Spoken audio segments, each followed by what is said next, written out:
अस्सलाम वालेकुम दोस्तों, क्या आप जानते हैं कि आईपीएल में गुजरात टाइटंस के लिए खेलने वाला एक प्लेयर जिसका नाम यश दयाल है, उसकी फिरका परस्ती की सोच उस वक्त सामने आ गई जब उसने अपने इंस्टाग्राम अकाउंट पर एक पोस्ट शेयर किया और उस पोस्ट में एक फोटो बताई गई।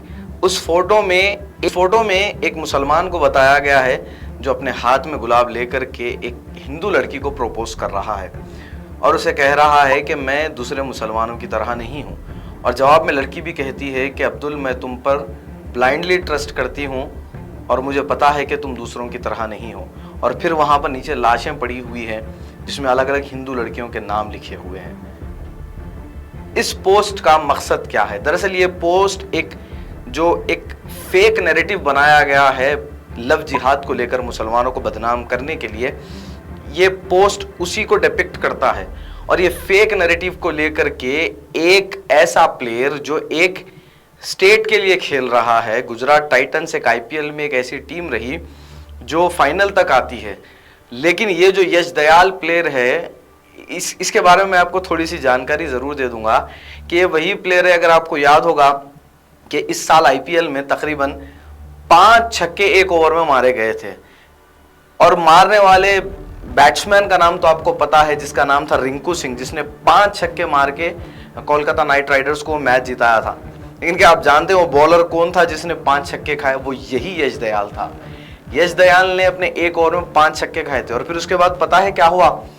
यश दयाल की टीम के कैप्टन हार्दिक पांड्या ने हिंदुस्तान टाइम्स के एक आर्टिकल में बताया कि यश इतने ज्यादा नर्वस हो गए थे कि हैबत में उनका वजन उतर गया और तकरीबन 8 किलो 6 से 8 किलो यश का वजन कम हो गया। ये तो ऐसे प्लेयर हैं जो डर और खौफ के मारे जिनका 6 से 8 किलो वजन उतर जाता है। तो ये लोग किस तरह की चीज़ों को आगे बढ़ा रहे हैं? एक जिम्मेदार आदमी है, एक टीम के लिए खेल रहा है, आईपीएल में मुसलमान भी खेल रहे हैं, देख भी रहे हैं मुसलमान, जाके चीयर भी करते हैं अपनी अपनी टीम को, और आप सारी कम्युनिटी को टारगेट करें एक फेक नैरेटिव लेकर के, जबकि इस तरह का कोई काम हकीकत में एग्जिस्ट नहीं करता है। लव जिहाद एक फेक नैरेटिव ही बनाया गया है। हाँ, कहीं ना कहीं पर क्राइम हुआ है। अब उसी तरह मैं अगर आपको बताऊं कि किस तरह मुस्लिम लड़कियों के साथ जुल्म ज्यादती हुई है, स्क्रीन पर आप देख सकते हैं, मैं आपको बता रहा हूं ये केसेस देखें। ये हम नहीं बता रहे हैं बल्कि न्यूज आर्टिकल्स हैं, अगर आप सिंपल से गूगल भी कर लेंगे तो आपको पता चल जाएगा। अब यहाँ देखें, यहाँ पर एक 18 साल मुस्लिम लड़की को उसके हिंदू शौहर ने कत्ल कर दिया। सियासत न्यूज़ का मैं आपको ये आर्टिकल बता रहा हूँ। मुस्लिम खातून गुलनाज को जिंदा जला दिया गया, जो मोलेस्टर था उसने जिंदा जला दिया।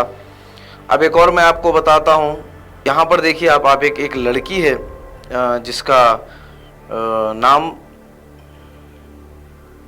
यहाँ देखिए मुस्लिम मिरर का ये आर्टिकल है जहाँ पर मुस्लिम मिरर में बताया गया है कि 4 हिंदू लड़कों ने मिलकर के एक खातून को कत्ल कर दिया, लेकिन गोदी मीडिया इस चीज़ को नहीं बता रहा था। भगवा लव ट्रैप का भी जिक्र किया जाना चाहिए।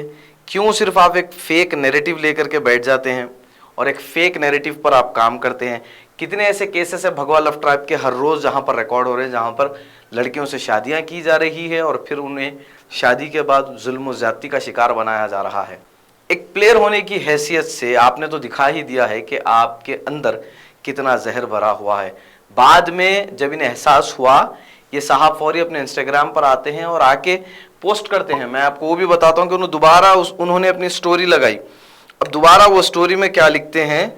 Guys, apologies for the story, it was just posted by mistake, please don't spread hit, thank you, I have respect for each and every community and society.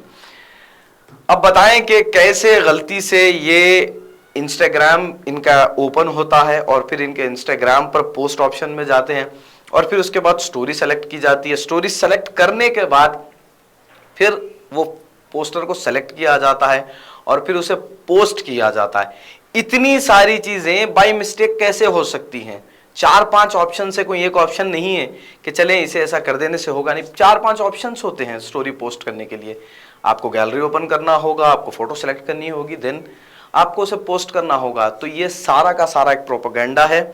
इन्हें शायद रिंकू सिंह के वो छक्के याद हैं, और याद रखें कि आपने क्रिकेट मैच में 5 छक्के खाए थे, लेकिन आप अगर इन चीज़ों को आगे बढ़ाएंगे। और हिंदुस्तान में अगर आप हेट फैलाने का काम करेंगे तो आपकी जगह ना इंडियन टीम में होगी, ना आपकी जगह पॉलिटिक्स में होगी। आप पॉलिटिक्स में आ भी जाएंगे तब भी आप कोई अच्छे सियासतदान नहीं बन पाएंगे। इस बात को याद रखिए। और यश दयाल ने अब इंस्टाग्राम पे माफ़ीनामा तो लिख दिया है, लेकिन इस चीज़ को लेकर ट्विटर पर काफ़ी चर्चा हो रही है और लोग कंडेम कर रहे हैं।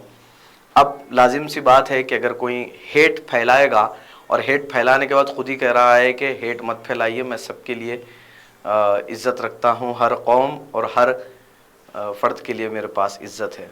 अब देखते हैं कि बीसीसीआई इस मसले पर क्या कार्रवाई करती है। बीसीसीआई ने अभी तक कोई इस पर बात नहीं की है, जबकि बीसीसीआई को ये चाहिए कि फौरी तौर पर इस आदमी को सस्पेंड कर दिया जाना चाहिए था।